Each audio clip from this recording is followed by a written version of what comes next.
In the week heading into Ohio State's biggest game of this season, Urban Meyer didn't shy away from the challenge that faced the Buckeyes. Instead, he said that the most prepared team would win. Well, after 60 minutes of football here in East Lansing, it appears that the Buckeyes did their homework as they edged the Spartans by a final score of 49-37. This is one for the ages. That's how much respect we had for our opponent going into it. We saw what they did. They had one loss, and we're actually winning that game until we got away from somehow out at Oregon. So we played a top 10 team and really played our best. I've always liked being the underdog, you know, the whole world against you type feel. And I think if it did with our guys, it helped us, definitely. It felt good just for what happened last year, and to come out here in their house and everybody in the world expecting them to win, and we come out here and really kind of expose them a little bit and get the W, man. It feels great. With the proverbial world against them, the Buckeyes strutted into Spartan Stadium with a confidence in their ability to win, but things didn't start out exactly how they wanted them to. A couple of unforced errors, including a misplayed punt and a missed field goal, put the Buckeyes in a 14-7 hole early on, but on a 3rd and 23 for the Scarlet and Gray, everything seemed to change. On that 3rd and 23, J.T. Barrett found Devin down the field for 44 yards, and all of a sudden, the Buckeye offense came alive. I told him, I was like, hey, you're to the field and run really fast, just because it jammed him, but not as much. And Devin, he does a pretty good job getting off. So a little backyard, just draw it up, go. Devin, go run really fast, and I'll throw you the ball. Dontre and Evan and Jalen had some key plays, and I just felt, you know, the whole game they really couldn't hang with us. And I told Coach that we need to keep throwing it to us. Smith accounted for 129 yards on 6 receptions and a touchdown that gave the Buckeyes a 28-21 halftime lead, but he certainly wasn't the only offensive force.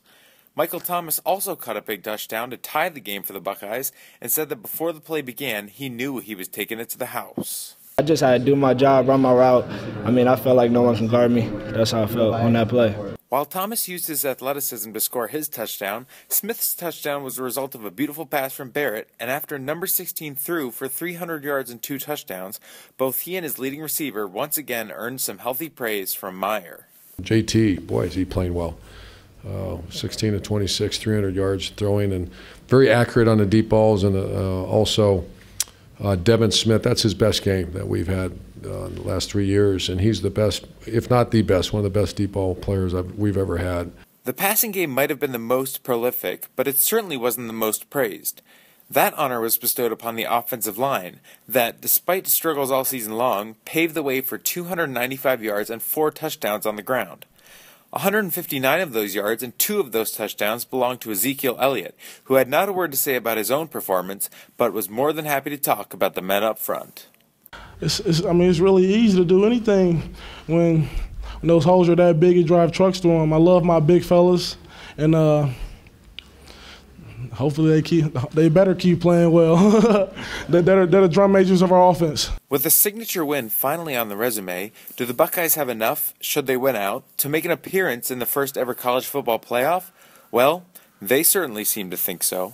I think we proved that we could just show up and play on the big stage.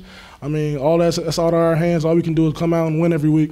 Oh, I don't know enough. I think it is because I love my team, and I don't know enough about. I haven't studied the other teams really, but if I have to go fight for this team, what they've done, very impressive. That darn loss, the second game. If that hurts us, then I'll take the hit for that. We'll see where Ohio State stands in the latest college football playoff rankings that come out this Tuesday. But until then, the Buckeyes will prepare for the Minnesota Golden Gophers in Minneapolis.